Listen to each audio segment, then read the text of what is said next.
Cronin Toyota and Cronin Nissan are honored to partner with Proudly We Served, as well as the continued support of our local active and retired military veterans across eastern Indiana.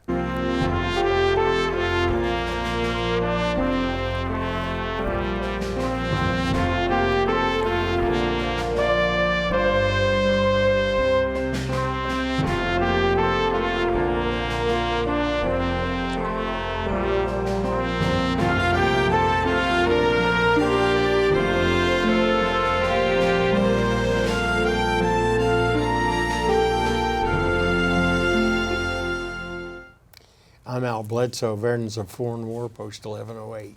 I'm Ron Chappell, chaplain for Vietnam Veterans 777 here in the beautiful city of Richmond. And our guest today is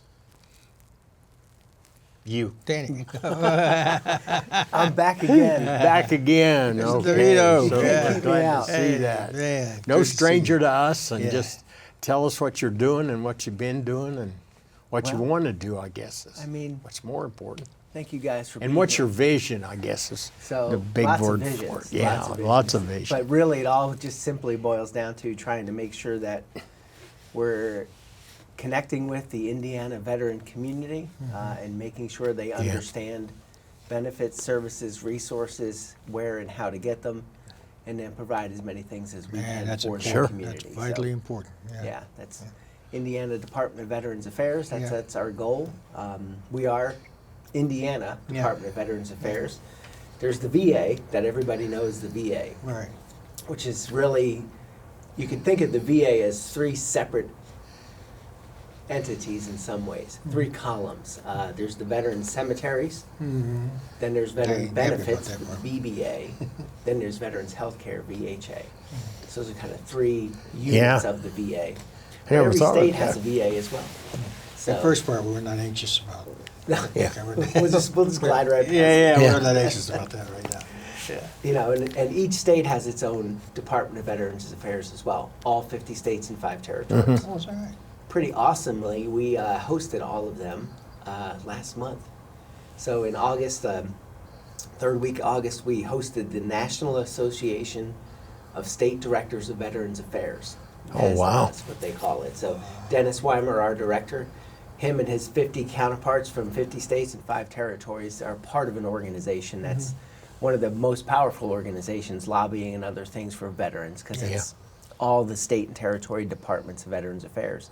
So they have an annual summer conference, and we bid and got it this past year. So it was a lot of work, a year's Yeah. worth of work, and then 2 weeks of real crazy work. Yeah, but yeah. we hosted them here in Indianapolis. Oh, okay. And had a great time, had a really good convention, I wish I'd have known that. brought a lot of great things for them to see in the city, and they Yeah, were just really marveling at the Circle and Monument Square and all of the things we have in Indianapolis. You know, fun fact, Indiana is very dedicated to veterans. it sure is.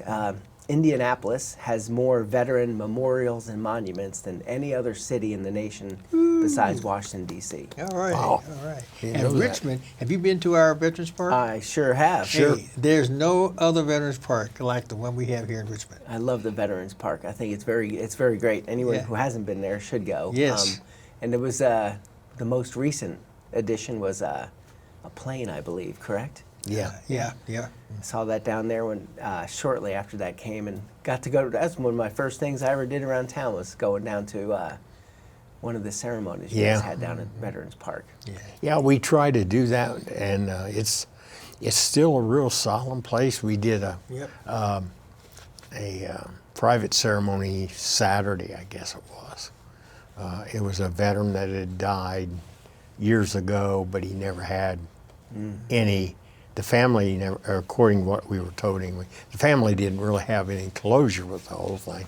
So we went down and did a ceremony, folded the flag and taps and all that. So it's a good time, and still a real solemn place. If you really want to clear your head and think, just go down there and sit. And Yeah, that's think. wonderful. So IDVA has grown so much since you've been in it that I can remember. And Dennis, I mean, it just seems like it's kind of exploded a little bit, where it's just taken off, or It has. It really has. And I think that's, a testament to the leadership that Yes. Director Weimer has brought Yeah. to us in the last 5 to 6 years. And, our women veterans programming is really, really taken off. Laura McKee, she's our women veterans coordinator. Okay. And she's a nationally known powerhouse for women veterans. Wow. And Okay. DC and other folks know her. And she's a past president of the Women Coordinators Association. And we do some great things in our division with Laura, and some of the highlights are we started a few years back with a test of having a women veterans wellness retreat. We partnered up with Indiana State Parks. That first one was at Brown County State Park. We were able to provide overnight lodging and programming for all the women who were able to sign Wow. up and come. It was so successful. We shifted it to 2 nights at our next park, which was Clifty Inn, which is great. The parks are the spread across the state gives us a great opportunity to move Yeah. around different things. So that was another overwhelming success. We sold that out, so we're able to shift it to doing 2 a year now. So the next one is going to be up north. We had one at McCormick Creek a little while back, and the next one is going to be next month. It's going to be in October. Bring one to us. Yeah, Yeah, no, we you won't. can't go. You can't go. Women veterans only. No, bring it here. to Oh, okay. Richmond. If we had we could definitely look at a spot to do it for sure. Where does your funding come for all this? Do you have to go out and raise funding, or does the state appropriate so much? And All our of governor's the above. How does that sound? our governor's All a of the- yeah. veteran, isn't he? Yeah. Yes. Yeah, he's Yeah. a Navy guy, I think. And, Sure is. Yeah, I That's thought right. so. We won't hold that against him. Yeah, we had some great, we have some good funding. We have our general budget where we divide it up in certain Yeah. ways, so we want to make sure we dedicate that to certain things. So a good portion of the funding for these retreats come from dedicated funding that we have for our women's programming. And then we also do some other sponsorships and other things, but Well, that's a tribute, though, to leadership to be able to have the funds to do that. Because a lot of people want to do something, but don't have the money to do it. And a big part of it is raising the money to do it, the funding Yep. to do it with. And you guys you've grown so much that, because you're just kind of on the move all the time doing something. I'm flying all over. Yeah, the but place. that's this is good. my home base right here in Richmond. But All right. I think it's important too. One of my goals with the retreats, once we started to see that this is a successful thing, that we wanted to bring a few times a year. The common goal is connection. It's camaraderie and connection. Sure. One of the great things we've been working on for the last couple of years was the presidential challenge to states to do the governor's challenge to prevent suicide among service members, veterans, and their families. That's a big initiative that we've taken on. We got some great budget for that. The governor's office was wonderful and helped us obtain some budgeting for the programming we're doing there. And one of the 3 core elements of all prevention is connection, is eliminating isolation. Yeah. When people are isolated, veterans or not, Yes. that's a dangerous spot. Yes. Not good. And everybody in the military, we will, before, after, and probably during the broadcast, Yeah. give each other some stuff about our branches of Yeah. service Yeah, because it's a yeah. brotherhood. Yeah. And it's 7% of the population served in the military. Yes. So there is a connection there already. So what we want to do is be able to look at, whatever groups of veterans, whatever folks we have, is giving them connection. And what we realized with the retreats was the camaraderie and connection that came from that. We've seen now 4 retreats in bonds of friendship that were made at that first retreat a couple of years ago. Wow. That, Still. we see the same. We see that maybe there was a couple of veterans from the last retreat that met at the first retreat, and they were telling me about all these things they were doing. I'm like, in my head, I'm like, well, we don't do that at the retreats. And then I realized they just started doing stuff together. So now they go on vacation together. That Wow. just met. So, Wow. we want to create that opportunity for that Sure. bond. The state parks are a great place to do it because of the facilities and what they offer. And we have programming for the retreats, but it's all optional. The goal is to get these veterans together. They have some commonality already. They just get together and enjoy themselves, enjoy the park, and do what they want to do. And along those lines, with the funding, when you go with sponsorships, that's great, and I love that we have community folks that can help with those things. But those have, I wouldn't say a cost, but there's a deliverable for that sponsor, right? So we have some folks who wanted to, a lot of times when someone gives you money for something, they may want to be a speaker at lunch or different things like that. Sure. And, what we want to do is create the most peaceful and safest space possible at the retreat. So we try to not have we don't have specific programming. There's nothing anybody has to do. Right. Everybody enjoys it, and they enjoys all the activities, but it's really just something we want to have that space for. And the success of that has helped us look into, with our Governor's Challenge and other programming, looking at more and more of those retreat opportunities for all different kinds of veterans across the state. So, how prevalent, you just had mentioned that, but how prevalent is suicide in our community and in the state of Indiana? Now, I don't care about Ohio, but state of Indiana. I'll give you some general ideas. I don't have my stat sheet in front of me, but I can say that Indiana is not much different than other states, and nationally in Indiana, veterans are far more likely to attempt suicide than the general population. My goodness. And so it's definitely a significant What bump. causes that? With all the outreach and guys like you around and all that you can call and all that, what's causing that? But you'd be surprised at the guys who harbor the experiences that they had and don't want to talk to anyone. I'll give you a good example. A guy that used to be a part of our veterans organization here in Richmond, he was real sick. They wanted to know why he hadn't passed. The doctor said he should have been dead, right? So I went to see him, and I asked him, I said, what's going on, man? What's on your mind? And he looked at me and he said, Vietnam. He didn't have to say another word. But then he went on to say, I did things that I wish I hadn't done. And I said, listen, brother, I said, you were a soldier assigned by your commander-in-chief to do a job, and you did it. That responsibility is not on you, man. What happened is not on you. You did what you were told to do. And you could see the peace that came over him. So I left, and I went to Michigan. The next day I got a phone call, he'd passed. He just didn't have that peace to let it go. So, yeah. And there's a lot of, there's a lot of risk factors and that mix into it. I know one of the largest risk factors is transition. That's the biggest thing for our service members. And if you think about it, even just transitioning out of the service can be extremely stressful. They say the first year that someone transitions from service to civilian life is the most at risk. And some of the things that we know up to this point is, if you think about it, especially if you entered the military out of high school, there's a lot of things, there's a lot of responsibility that you take on when you're in the military. But there's a lot of personal or self-responsibility that maybe isn't taken on in some ways, like doing your laundry, cooking food, a place making to your stay, making your bed.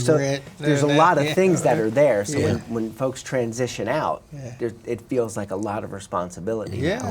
Where they some of that, and the loss of that, the camaraderie, the loss of maybe a station. If someone is in the service and they have a lot of responsibility, and then they get out of the service and they don't have that responsibility for other people, for mission, and the weight of, when you join the service, you're signing up to do what you're told to do. And we all know once you go through boot camp and everything else, it's all about sacrifice for your fellow soldier.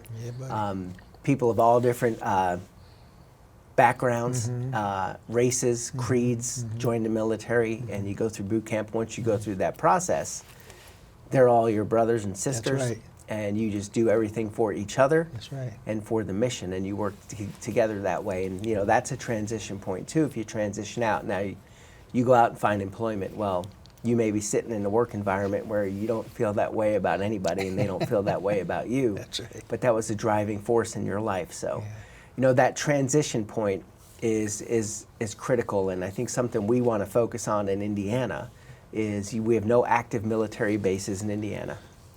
So as far as that transitioning veteran from active duty to civilian, it's folks who are either coming back to Indiana, who are from here before they went into service, or folks who, we have great folks like InVets and other folks out recruiting people to come to Indiana, whether they're from here or not, as they transition out of service. Yeah. But if you think about it, we are traditionally a top 5 population in National Guard members across the nation. So Indiana is a very large, very powerful National Guard state.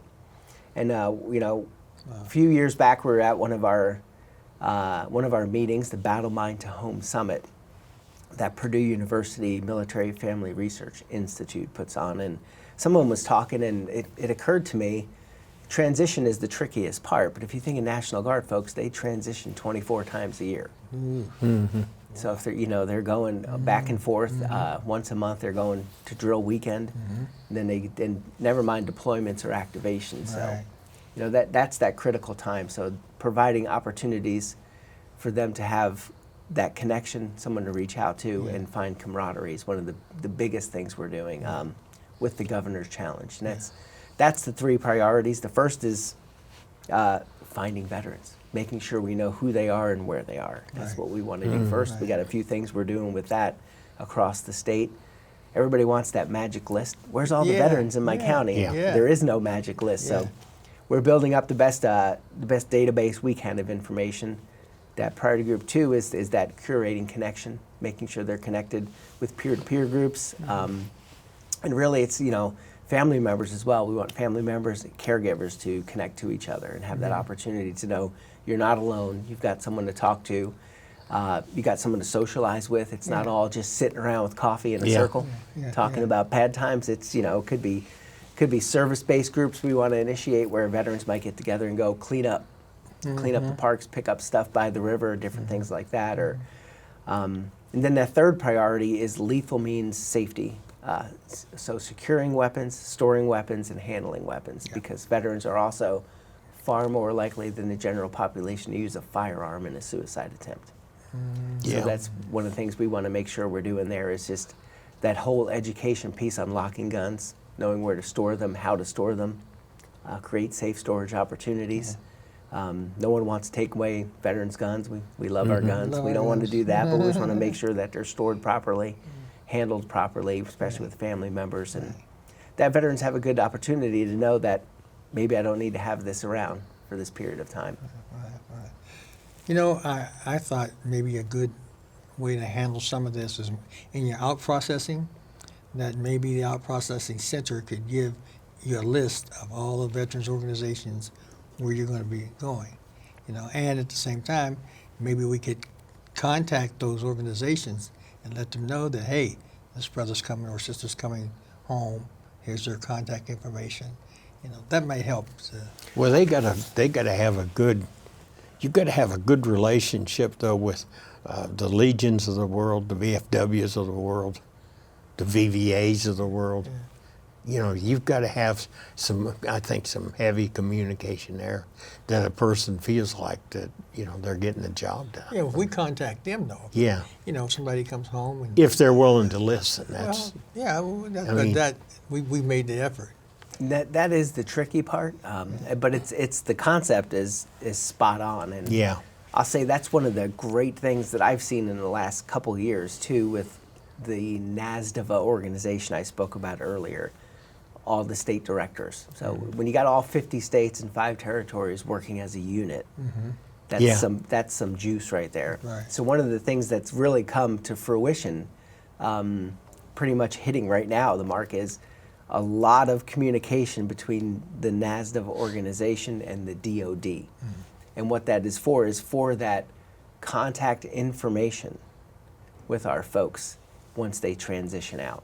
So the federal VA has a great program where they have an initiative that they're really hitting their goals well. I don't know all the numbers from the Veteran Experience Office, but I mean, they're right on target with, their goal is to contact by phone, not by email or text, but by a phone call conversation with every service member transitioning out of service 4 times in that first year, once a quarter.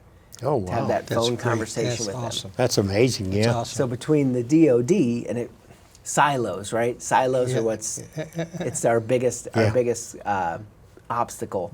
So to tear down some of those silos, where the Department of Defense, I mean, that's who the service members belong to, right? Right, exactly. As they transition out. So we used to get some information from them, contact information, but if I got Al's phone number from Fort Carson, and he's not there, he just left the service, and I got his email that ends with .mil, which is now no longer used because it's not real easy for me to get a hold of him. Yeah.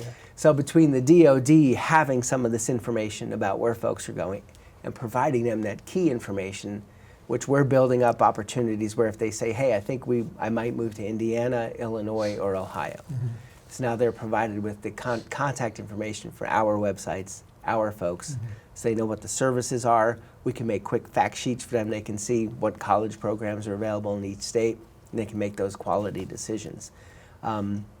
So if we can get what we're looking at is the DOD information, then that VA contact information, and then state directors, if we can all start, looks like we're all going to start sharing a lot more information, which is a lot harder than it apparently seems to me, but with privacy and all the other things. But that's the key, is curating that connection. So wherever that transitioning service member winds up, if they said, I'm going to California, but they wind up in New York, because that's how things happen, right? Yeah. That there's a way to understand where they are, who they are, connect them with the New York Department of Veterans Affairs, make sure they understand where their service officers are and different folks so that are connected in that community. Okay, I got the solution.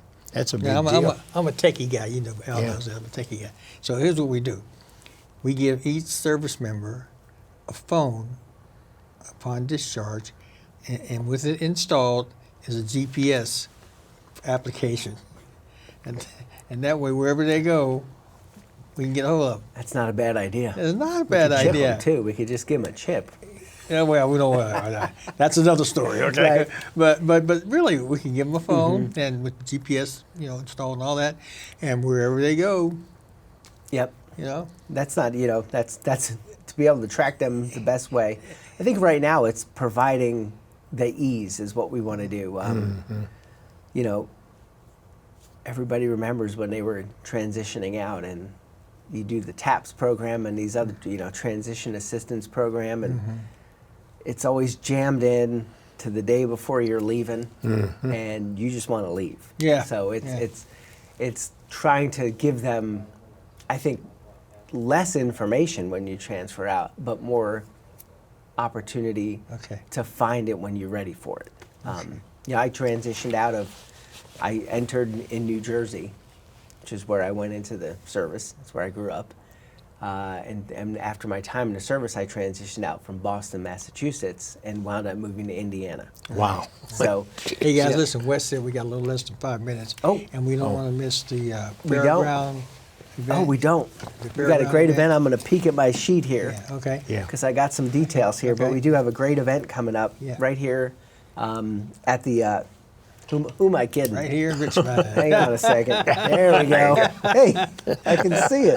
At the First Bank Center on September 26th. So Correct. one of our great partners, our outstanding partners, are the DWD, Department of Workforce Development. Oh, okay. They've got a federal grant program, JFC. There's an acronym for it.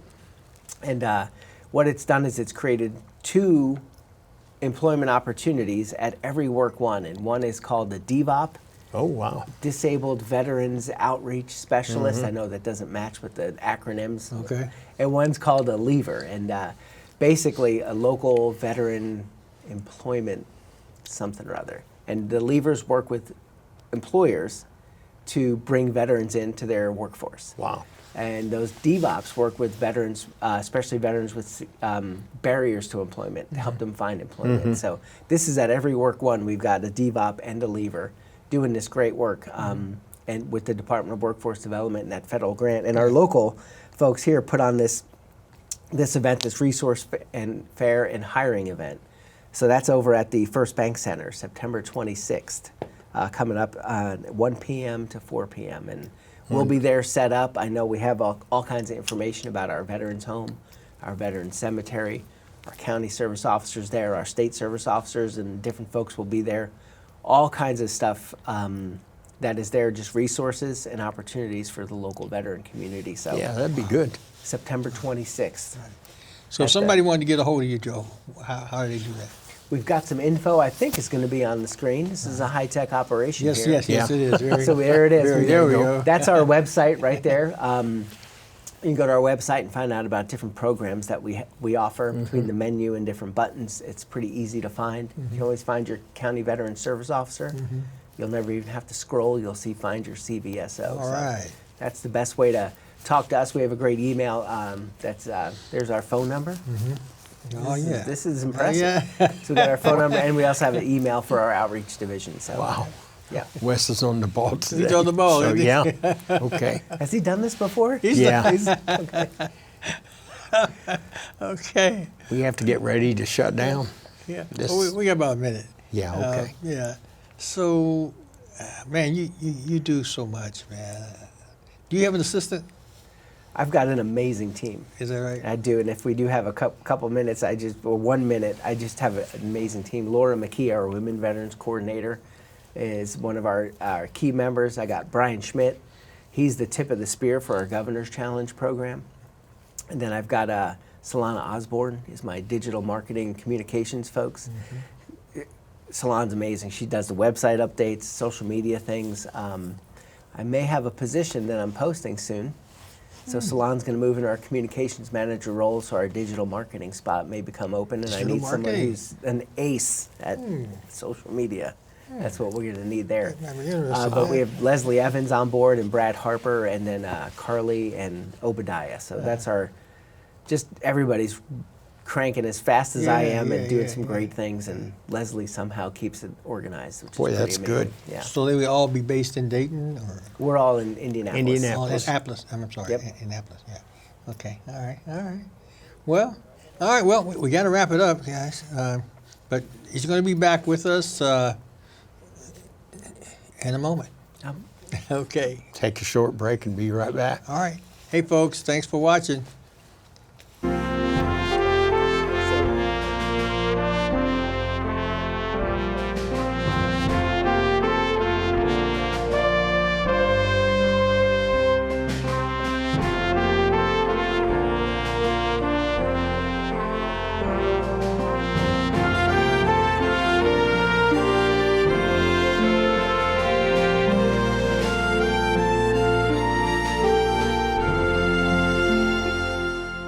Cronin Toyota and Cronin Nissan are honored to partner with Proudly We Served, as well as the continued support of our local active and retired military veterans across eastern Indiana.